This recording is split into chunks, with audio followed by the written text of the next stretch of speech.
libre-échange et à loi de ratification du libre-échange d'Afrique.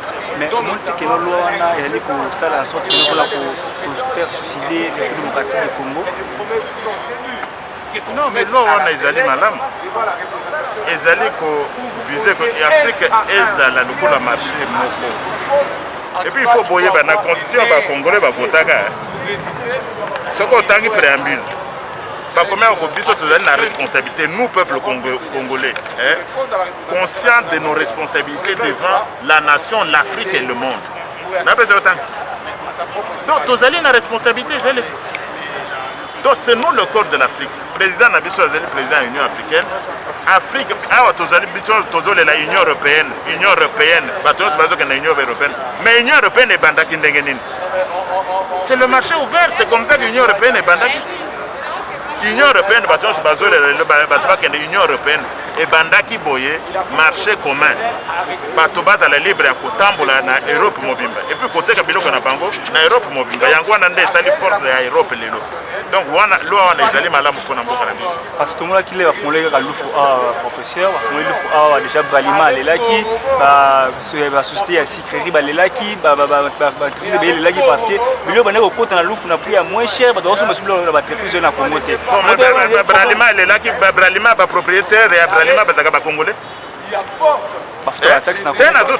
Ba propriétaire Bralima et lelaki. Est-ce que ba propriétaire ba Bralima ba zaka congolais?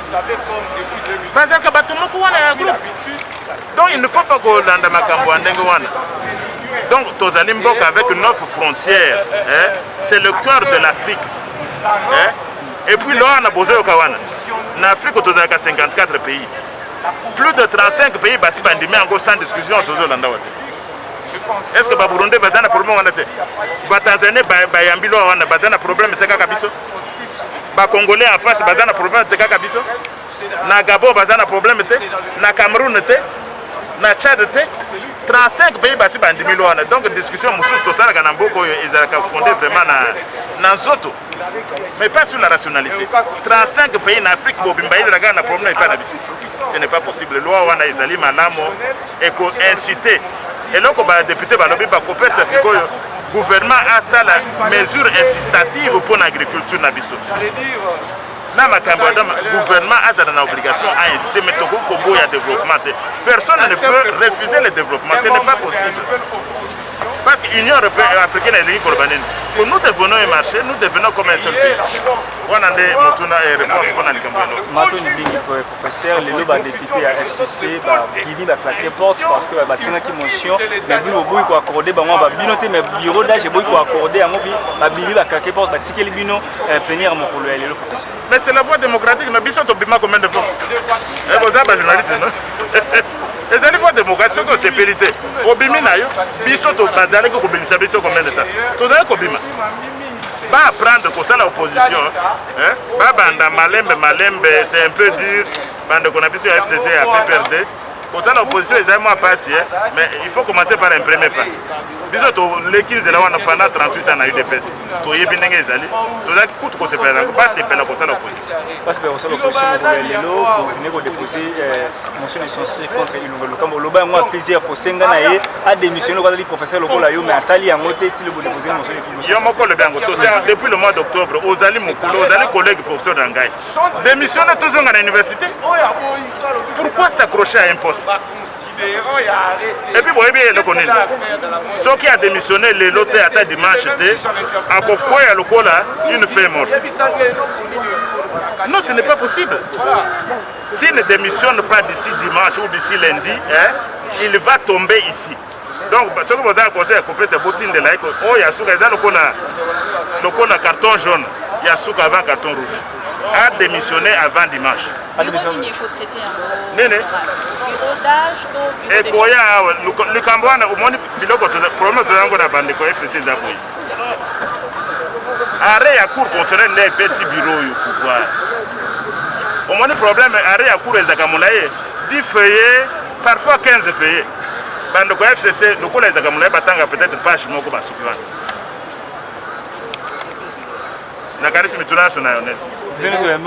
donc le Cambodge premier ministre, c'est la première fois depuis l'indépendance, premier ministre à Kouya.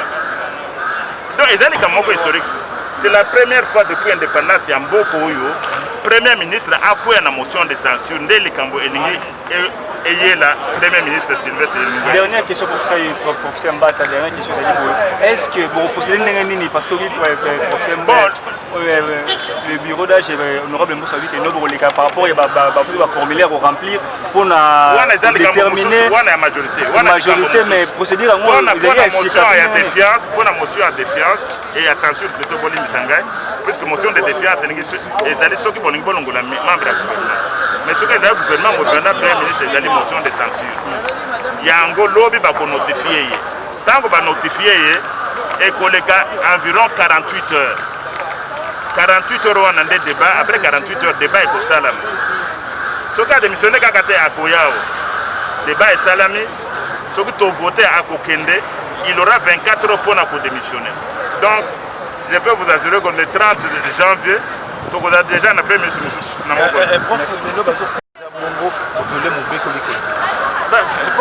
article nini ba violé non bango balobi bozo violer règlement intérieur parce que pécité article nini balobi gouvernement oyo ezalaki installé na bureau définitif boni bureau provisoire et quoi isayango to lobi boye nele na lobi bande ko PPR des problèmes na bango munene kotanga constitution baza na problème munene baluka ba juriste ya bien bango ne bazo ko premier ministre conseil ndenge wana ndezo ko baluka ba juriste malamu bureau eza kosala mosala sur base ya arrêt ya cour constitutionnelle arrêt na arrêt wana apesi assemblée nationale pouvoir pour na contrôle parlementaire ce qui peut contrôler parlement mais pour qu'on s'assure c'est ce qui se passe c'est en vertu arrêt wana ya cour constitutionnelle et puis chose de bien arrêt ezali obligatoire donc ba mekaka non pour violer constitution plutôt tout ba boye pour constitutionnel des alliés na pouvoir na mboko koloba ko c'est constitutionnel ou pas mais pour nani ba kende na cour constitutionnelle bino ba comme porte-parole ya FCC parce que kaka mutuna bango ba lobi règlement intérieur ba lobi eza violé constitution eza violé bino ba comme porte-parole na bango ba kende na cour constitutionnelle nda koloba si on a violé la constitution ou pas. Merci beaucoup. Merci pour mutuna mayo par rapport à plénière ya lelo bureau d'âge et convoqué Kibiso poto ya ko lobela makambo Italie premier point pour nani au problème en Italie les cambo ya ratification il y a projet de loi au Italie makambo ya libre échange na ba pays mosusu deuxième point zaki point il y a pour se faire identifier en tant que membre et la majorité ou bien opposition au sein de l'Assemblée. Pour les Cambo Italie, les libre-échange, les Bolanda qui ont échange na plénière, mais na souka makambonyon son majorité, il y a des députés de remporté sur la minorité, la majorité et pour que tout ratifier projet de loi au Italie makamba libre d'échange, c'est-à-dire ce que OK Angola au lieu de foutre la biloko ou bien bateau Angola sur bazan la biloko na bango au lieu de foutre la biloko wana la douane dans le projet de loi au Italie kamba libre échange biloko wana ko banda kokota gratuitement donc ba frais ko zala mingi te donc ba frais douane et ko zala exempté alors nde tozalaki na débat pour toyeba pour la makambo Italie par exemple ciment tozala ba usine na biso awa ba usine na biso ezoteka ba ciment na au-delà de $10 mais ba ciment pour la libanda ba pays mosusu bazoteka ba ciment na $5 voire moins de $5 alors ceux qui biloko wana ekoti alors ba usine na biso ba ko banda koteka biloko na bango ndenge nini donc nous risquons peut-être à kotinda bande ko na biso ba congolais na chômage de ba point auto mon équipe échange ezalaki trop pour eux mais quand même majorité est remportée tokokota na zone ya libre d'échange wana mais toza na défi monene oyo ya koproduire biloko po tokoma na compétitivité il faut tobanda koproduire mpe biloko po tokitisa batalo po bapays mosusu e parvenir kosomba biloko epai na biso sinon bapays mosusu bakoimpose biso biloko na bango wana nde risque ko déséquilibrer économie na biso. Mais tomoni bongo ancienne majorité o ezali bongo bandeko ya FCC bazalaki d'accord te na dossier oyo etali bongo makambo ya libre échange wana baklakaki bongo porte babimaki libanda. Est-ce que omoni te ke esali bien te? Bon, esali bien te, mais eza démocratie biso mpe tobande kobima lelo bale changer, c'est-à-dire bakomi na opposition. Donc na ba règle démocratique nakanisi bakomesana mpe kosaka makambo wana biso tomesana déjà, mais sikoyo majorité échangée na ndenge babimaki, c'est la démocratie. Donc on débote à démocratie, les a beauté à démocratie. Nakanisi prochainement peut-être bakobima lisusu te une fois soki bamisani na makambo wana. Tomoni bongo bandeko ya ensemble ndeko Sherbe Okenge na bandeko mosusu ya MLC ezali bongo ilisanga ya inosake bakoti bongo de motion ya pétition plutôt contre le premier ministre pour premier ministre bongo a démissionné. Est-ce que yo na tant que député national cadre ensemble boni nous allez juger? Omoni premier ministre gouvernement Ilunkamba ezali gouvernement ezalaki ici ya accord FCC cash. Or accord wana FCC cash esi ekufa. Président de République alobaki ngana bimi na accord wana. Bon, normalement so ngana zaki conseiller à premier ministre Ilunkamba nalingaki na senga ya démissionner. Alors lokola ye atikali au moment où accord wana esi ekufa, président Zolandela makambo FCC cash te. Bon, YP alobi atikalika premier ministre, raison pour laquelle collègue Nabiso Chéribin a joué moi initiative wana ya ko initier motion wana à censure. Akanisi kala mingi te d'ici 48 heures, d'ici 48 heures motion wana koleka. Donc tout long la gouvernement Ilunkamba. Mais ce qui a sage, c'est mieux que à démissionner avant que tout les canaux procédure. On les a poursuite cette procédure tout bandaki depuis qu'on bimisa depuis des institutions il y a bureau Makonda. Et ça qu'a poursuite à Misala. Très bien, merci. Merci.